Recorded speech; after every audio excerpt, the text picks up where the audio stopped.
dia você vai fazer isso e vai também ajudar a melhorar o desenvolvimento físico e mental. Então, alguns exercícios que a gente pode indicar, né? Isso pensando muito em canil, em gatil. É um espaço muito bom, especialmente para isso que eu estou falando aqui hoje, para recomendação de canil e gatil sobre como lidar com os animais, porque a gente vai ver muita gente que não sabe e que vem de um animal super cedo, desmama o animal super cedo, isso traz muitos problemas para o animal adulto, tá? Então, permitir que os filhotes andem ou engatinhem, isso porque com diferentes temperaturas ou texturas. Então, lembrando, o animal não pode ficar, não vou levar meu animal para o parque Villa-Lobos de 3 semanas. Olha que ótimo veterinário que eu sou. Né? Então, assim, eu não vou fazer isso, eu vou manter o animal no lugar onde ele está, com a mãe e com os irmãos, com a ninhada. Mas eu posso, por exemplo, colocar um piso mais macio, um piso gelado, posso aquecer no micro-ondas uma toalha e colocar no chão. E aí ele vai sentir uma textura diferente, ele vai sentir uma temperatura diferente, todos são estímulos diferentes para o animal, né? Então eu não preciso levar o animal para um lugar diferente, tá? Estimulação motora visual, então você pega objetos com diferentes formatos, a cor não vai ser tão importante, mas com diferentes formatos e começa a passar principalmente na frente dos olhos do animal, para que você estimula com isso a acuidade visual, que vai demorar ainda um pouco para aparecer, e habilidades motoras do animal também, tá? Você pode ter também estimulação auditiva, então você começa a colocar sons muito baixos e com diversas frequências. Você coloca com frequências diferentes, então sons mais agudos, sons mais graves, e com os sons baixos vai começando bem baixinho e vai subindo. E o animal vai se acostumando com isso. E além disso vai auxiliar em todo o desenvolvimento auditivo do animal. Tá? Então vê como isso é importante. Quantos de vocês já viram alguém realmente fazendo isso? Algum canil que conhece e que faz isso com seus filhotes? E dá trabalho, dá muito trabalho. Mas isso vai prevenir muitos problemas. E eu acho que futuro, a prevenção, assim, a prevenção é tudo. E eu acho que no futuro a gente tem que trabalhar para que a gente não fique resolvendo problemas de cachorro adulto, para que a gente previna problema. Porque cada animal com dificuldade de convivência, com problemas de comportamento, é um animal que sofre, que tem déficit de bem-estar, déficit de comportamento. Então a gente tem que trabalhar a prevenção, principalmente, tá? E outra coisa, eu falei para vocês no começo, cada animal é um indivíduo. Então eu tô falando aqui, com 10 dias abre o olho, com 16 dias abre o canal auditivo. Mas não quer dizer que para todos os animais vai ser a mesma coisa. A gente vê que já por raças tem uma grande diferença. Então vamos ver aqui, desenvolvimento físico e comportamental. A gente tem várias raças bem diferentes, né? Então tem o Basset, que é uma raça bem diferente das outras. A gente fala em grupo de cães antigos e cães modernos. E dentro do grupo de cães antigos são 7 raças só, principalmente Chow Chow, Shar-Pei, Akita, Basset e outros que não são tão importantes, mas são esses. Que são as raças antigas, são raças provenientes da Ásia e da África. E essas raças têm comportamento e genoma muito mais próximo do lobo. Então, se vocês perguntarem, tem várias pessoas que trabalham em comportamento que falam, nossa, a raça oriental tem alguma coisa diferente nela. Ele tem um comportamento diferente, é muito mais difícil adestrar, e ele não faz o que ele quer, ele faz o que ele quer, ele não faz o que eu quero, e a gente sabe hoje que tem muito a ver com isso, são raças de origem antiga, tá? E o Beagle, o Cocker Spaniel, o Fox Terrier, o Welsh. Então a gente vê, assim, dias muito diferentes, né? Para abrir os olhos, você vê 94 e 11 o Fox Terrier, no meio da segunda semana, e outro com 94, né? Então assim, é bem diferente, já está no período de socialização. A erupção dos dentes caninos, né? A gente vê também do 14 até o 79, muito diferente. E o balançar o rabo, que seria com 4 semanas, a gente vê aqui animais com 27 e animais com 33. E é engraçado a gente notar que a menor variação do comportamento, portanto aqui, que é o menor é 27, o maior é 83, é do balançar o rabo. O que é o balançar o rabo? É um comportamento afiliativo, é um comportamento de busca de atenção, de contato social, né? Então, é muito interessante ver por que talvez seja interessante para os animais terem mais cedo esse comportamento de abanar o rabo. Porque ele tem um valor adaptativo, uma função adaptativa importante para o animal, né? O animal que tem uma interação mais fácil com as pessoas consegue melhor as coisas. Então, é interessante pensar nisso, sempre no valor adaptativo. Então, aqui uma pausa, para a gente respirar. Então, eu acho o máximo isso, porque é bem isso. Você não é um cachorro ruim, você é um cachorro que faz coisas ruins.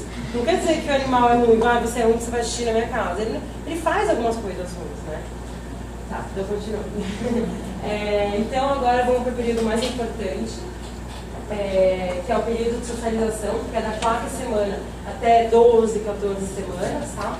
Que é associado ao período de maturação e minimização da coluna vertebral. Então é muito importante que tenha uma correlação fisiológica, né, aqui. Então é quando ocorre a minimização da coluna vertebral. Faz muito sentido para o desenvolvimento motor e cognitivo do animal, né?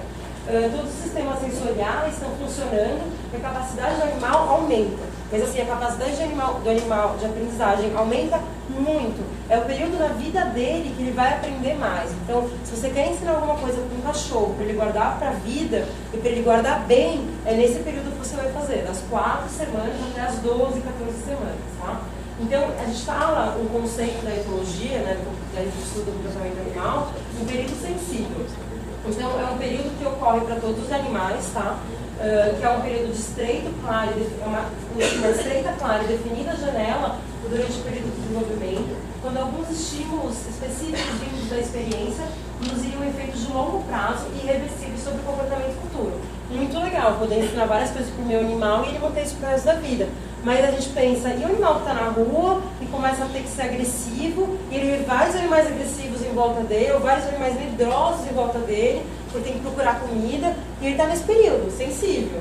E não é qualitativo, ele não vai só aprender o que é bom, ele vai aprender o que não é bom, né? Nossa visão de bom e ruim, para ele. Então a gente tem que lembrar que o animal que está em más condições de bem-estar nesse período também pode aprender coisas muito ruins e levar isso para o resto da vida, né?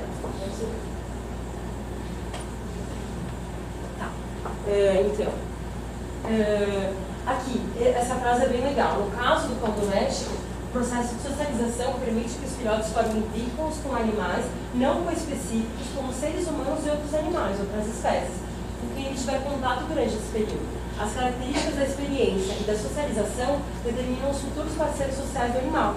Então, quantas vezes a gente ouve falar, se o gato é acostumado com o cachorro desde pequeno, eles se dão bem, mas já pega adulto, não vai dar nada, não vai ficar amigo. E realmente, assim, não quer dizer, não é determinante, se o animal não teve contato, ele nunca vai ser amigo.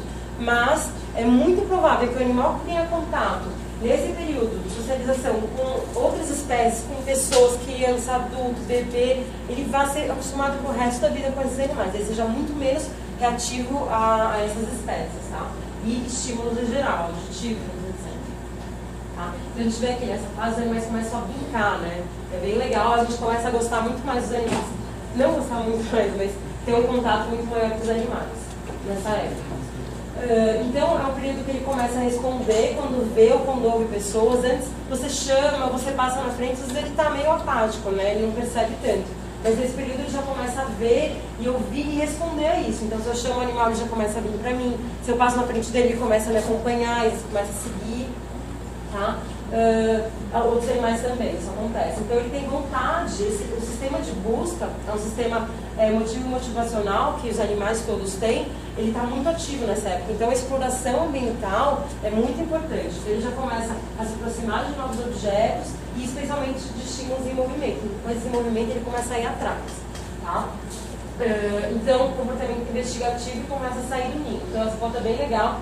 Eles já estão todos aqui ligados, querendo sair desse espacinho que eles estão confinados. Tá? Então, os sinais de comportamento afiliativo, faz sentido para vocês? Faz, tá bom. Não, estou falando, eu acho que faz, então tá, vou passar.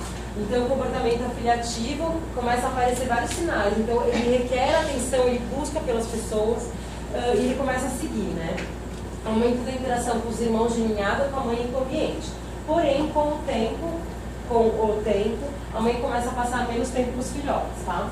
E começa a apresentação de sinalização social. Então, não sei se você sabe, mas os cães eles têm diversos sinais que foram denominados por alguns autores como calming signals, que seriam sinais de apaziguamento. Então, a gente vê, às vezes aparece na internet, no Facebook, tem muita besteira no meio, mas tem algumas coisas que são realmente verdade. Então, um sinal de apaziguamento, que é assim, por exemplo, eu estou chegando perto do animal e ele não quer. Ele está no espaço dele, eu começo a mexer nele e ele não quer. Ele me passa alguns sinais comportamentais. Então tem o licking, que é lamber, quando você deixa colocar a língua para fora, seja lamber o focinho, lamber os lábios.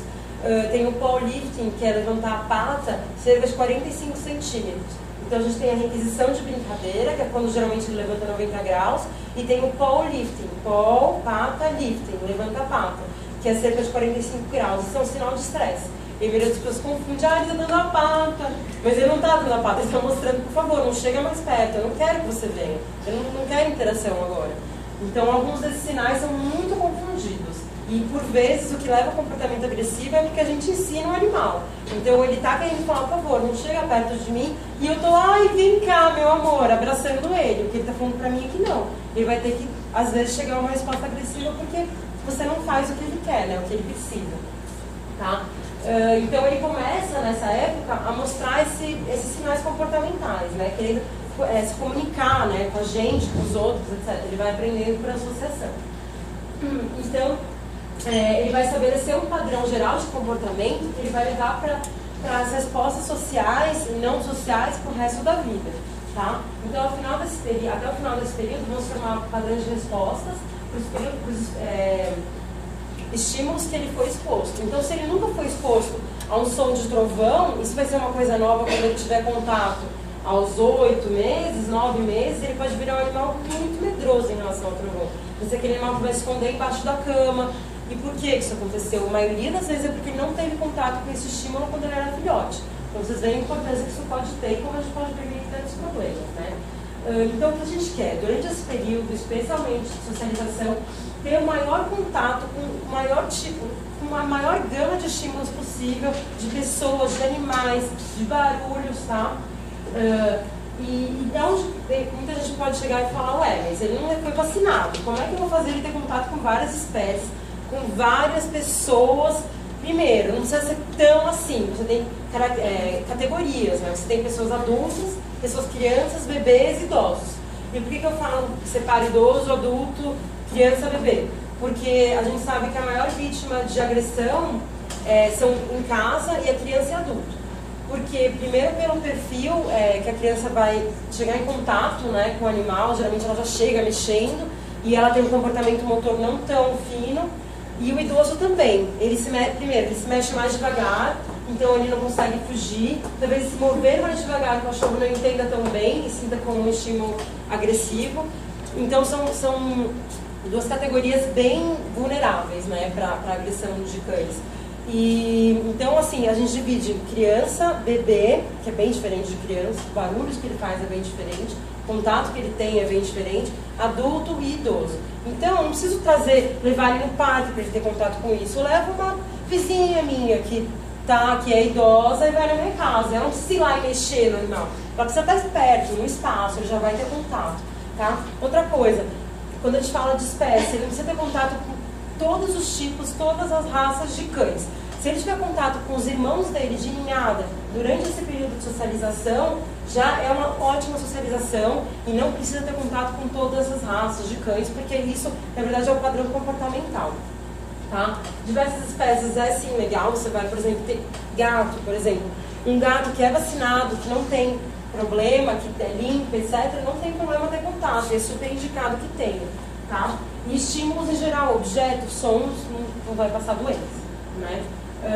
Ok, então lembrando, tem toda essa questão da vacinação, que é muito importante, claro, especialmente quando a gente pensa em sinomose para cães, que pode matar bastante, mas isso também é muito importante, porque eu vou falar no final, mas a maior causa de abandono e de eutanásia de cães e gatos é problemas comportamentais. Vai do contrário do que muitas pessoas acham que não, é doença, o animal fica velho, fica doente, eu dou. Mas a maioria das vezes não, meu cachorro não para de latir em casa, eu não consigo fazer mais nada. Aí vai lá e solta na rua. Ou meu cachorro faz xixi fora do lugar, meu cachorro está agressivo com meu filho, eu vou ter um bebê e eu não quero ter meu cachorro porque ele me morde às vezes. Então, a maioria, nos Estados Unidos, a gente sabe que 95% é problema comportamental, de eutanásia e abandono. Tá? Então, a sinomose é importante, a vacinação é importante, mas óbvio que é um grande fator para abandono e para eutanásia de animais. E a gente pode muito bem prevenir. Bom, além disso, é um período muito sensível ao estresse psicológico, portanto aos traumas, novamente. Não é só as coisas legais que ele vai ter contato e vai se acostumar, mas também traumas, é um período que ele está muito vulnerável. Então, ele começa a apresentar posturas de medo, né, nessa 8ª semana, e a sociabilidade começa a baixar na 12ª semana. Então, o animal que ele foi pouco ou mal socializado, ele pode começar a se tornar cada vez mais medroso a novos estímulos ou pessoas. Então, a primeira resposta do animal que foi mal socializado é o medo. Né? Ele não conhece, é um estímulo novo, ele não tive contato. Tá? Agora, tudo bem? Vou passar para os gatos agora, então não sei se foi muito rápido, mas é o principal. Tem milhares de coisas a mais, mas esse é o grosso da coisa que eu acho que é mais importante, tá? Bom, então passando para gatos. Os gatos eles passam pelas mesmas fases de desenvolvimento dos cães, mas os períodos são mais curtos e é muito mais difícil delimitar esses períodos. Então aqui novamente, pensando numa gatinha prenha na rua e outra em casa, tudo gostoso, com conforto, com brincadeira, com pessoas passando em mim, tá? Com uma boa alimentação, que é muito importante para gato. Então, desenvolvimento pré-natal. A condição da gata durante a prenhez tem um papel muito importante no desenvolvimento dos filhotes, tá? E tem uma coisa muito importante para gato, que é a ração com baixa proteína. Talvez alguns de vocês saibam bastante sobre nutrição, ou enfim, gostem, e realmente essa questão é muito importante. Então, a ração com baixa proteína durante o final da gestação e durante a lactação leva a déficit de desenvolvimento cerebral, atraso no desenvolvimento de laços sociais, atraso no desenvolvimento e laços sociais também reduzidos comparados a filhotes que tiveram, em que a mãe teve uma boa nutrição com alto índice de proteína, tá? Então, você vê como isso pode interferir tanto no desenvolvimento cerebral, portanto uma coisa física, quanto nos laços sociais, que obviamente tem tudo a ver, no desenvolvimento neuronal, etc., do sistema nervoso. A frequente estimulação dos tempos de resposta ao estresse e a liberação de substâncias levam às mesmas consequências dos cães, tá? Então a mesma coisa, tudo que a gente falou de cão está valendo. A sensibilidade tátil, isso é engraçado com um gato diferente, a sensibilidade tátil já é presente no embrião, a partir do dia 24 do desenvolvimento pré-natal. E o reflexo vestibular se desenvolve aproximadamente no 54º dia da gestação, tá? Então não sei quando tá bem. Não sei quantos de vocês sabiam, mas mesmo antes de nascer ele já tem alguns reflexos. O que é o reflexo vestibular? É um reflexo de postura, etc. Tá? É uma localização cerebral. Bom, desenvolvimento pré-natal. Uma prenhez novamente livre de estresse e com interações sociais positivas é muito bem-vinda e vai trazer muita melhoria no desenvolvimento dos filhotes, tá? Bom, então agora indo para o período pós-natal, a gente vai falar do estágio neonatal e transicional juntos, que é a primeira e segunda semana, porque é muito difícil delimitar. Vocês vão ver que é muito mais curto. Então, assim, o período de socialização termina na 7ª semana, enquanto no cão é de 12 a 14 semanas, então é bem diferente. Então, o período de socialização é da 3ª até a 7ª semana de vida. É uma janela muito pequena, ela tem que ser bem aproveitada. Bom, novamente, período juvenil e estágio adulto, que é até a maturidade sexual, e da maturidade sexual para frente. E também é muito variável no gato, tem de raça, indivíduo, varia de 4 a 9 meses a maturidade sexual. Tá? E de fêmea para macho também é bem diferente, mas eu vou focar nesses dois. Tá? Bom, o estágio neonatal e transicional, primeira e segunda semanas de vida. Durante as 2 primeiras semanas, os filhotes eles são muito mais imóveis do que os cães, quando eles são filhotes durante esse período. E grande parte do tempo ele começa a caminhar muito mais imóvel durante as 2 primeiras semanas, ele só começa a caminhar um pouquinho, engatinhar a partir da 3ª semana de vida. Como ele, nessas 2 primeiras semanas, ele é muito dependente da mãe, o comportamento materno é fundamental para o desenvolvimento saudável dos filhotes, tá? Talvez mais do que da cachorra, né? Do cachorro, do cão. Ele não consegue regular a temperatura corporal até a 3ª semana de idade, e a capacidade dele de adulto vai ser só na 7ª semana de vida. E a 7ª semana de vida é lá quando termina o período de socialização. Então é bem diferente do cão. Ele é predominantemente guiado por estímulos táteis, térmicos e olfativos. É o que ele tem de estímulo do ambiente. Apesar de nascer com os olhos e o canal auricular também fechados, a sensibilidade ao toque, reflexo vestibular de endireitamento, que é endireitamento da cabeça e do corpo, ele se desenvolve durante o período pré-natal, né, como eu falei. A olfação já está presente desde o nascimento e está completamente desenvolvida na terceira semana. Então, a olfação do gato, quando ele começa o período de socialização, já está bem desenvolvida. Tá? Não está completamente desenvolvida. No quinto dia, a audição já está presente e a partir do sétimo dia, os filhotes já começam a se orientar a partir dos sons. Então, para o gato, o som é muito importante. Tá? Essa foto é muito boa. Com um mês de idade, ele já se orienta como um animal adulto. Com um mês de idade, 4 semanas. Tá? Então, vocês veem como o posicionamento dele e a movimentação já é bem melhor do que a do cão.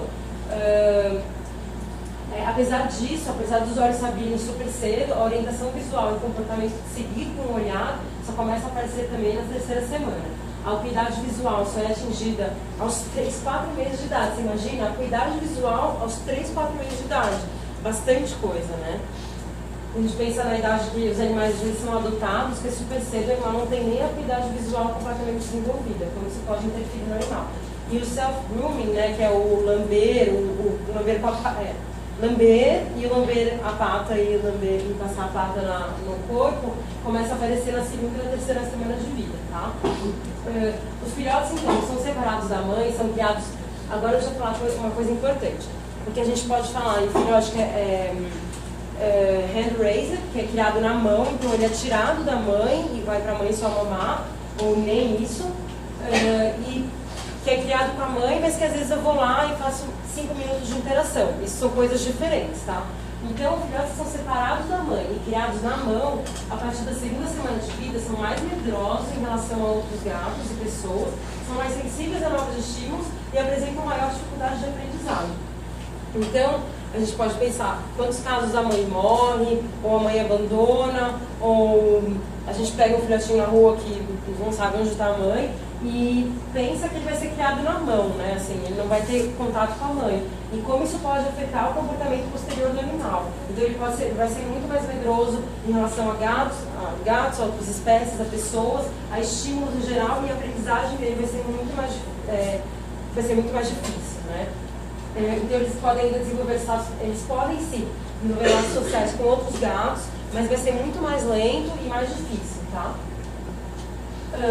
Bom, então criar ele na mão, o hand raising, é diferente do early handling, né? Que o early handling é você manusear ele precocemente. Então você todo dia vai lá e mexe nele por 5 minutinhos, é todo aquele trabalho de socialização que a gente falou. Então isso pode trazer muitos benefícios do early handling, que é melhora na relação social com outros gatos e humanos, acelera o processo de desenvolvimento físico, acelera o processo de desenvolvimento do sistema nervoso central. Então, vários experimentos mostraram que esses animais que são todo dia tem uma interação curta com humanos, com animais, eles abrem os olhos antes, eles começam a explorar o ambiente antes, eles são menos medrosos em relação a humanos, eles se aproximam mais de brinquedos estranhos, então estímulos novos, né, desconhecidos, e eles apresentam comportamento de evitação mais tardiamente. Então, você vê como isso pode ser importante para o animal, né, como isso pode influenciar. Filhotes de mães mal nutridas, como a gente falou, com baixa proteína na alimentação, ele pode apresentar sérios déficits em algumas regiões cerebrais, assim como atraso no desenvolvimento dos comportamentos de engatinhar, sucção, abertura dos olhos, andar, brincar, explorar, escalar e predação. Então isso pode comprometer muito o desenvolvimento do filhote. Também pode apresentar uma menor habilidade para aprendizagem, comportamento antissocial em relação a outros gatos, medo e agressividade. Então é importante ressaltar que muitas dessas mudanças, quando ele é jovem, quando ele ainda tem alguns meses, pode não aparecer. Então você acha que está tudo bem. Mas muitas vezes, quando ele já é adulto, você começa a perceber que ele é um animal diferente. E aí você imagina o porquê. Tá? 4 semanas, agora passando para o período de socialização, tá? Que é a terceira semana até a 7ª semana de vida. Em 4 semanas, a audição, a visão, a regulação da temperatura e a mobilidade são suficientes para que ele comece a sair do ninho, comece a conhecer, fazer laços sociais, conhecer pessoas, outros animais, e ele já consegue aprender coisas simplesmente seguindo dicas sociais. Dicas sociais são apontar, o olhar, isso do humano. Dos outros animais é a mesma coisa. Então, o outro gato faz um comportamento, ele repete. O outro gato começa a ensinar ele a ir comer lá, ele já vai. A fazer xixi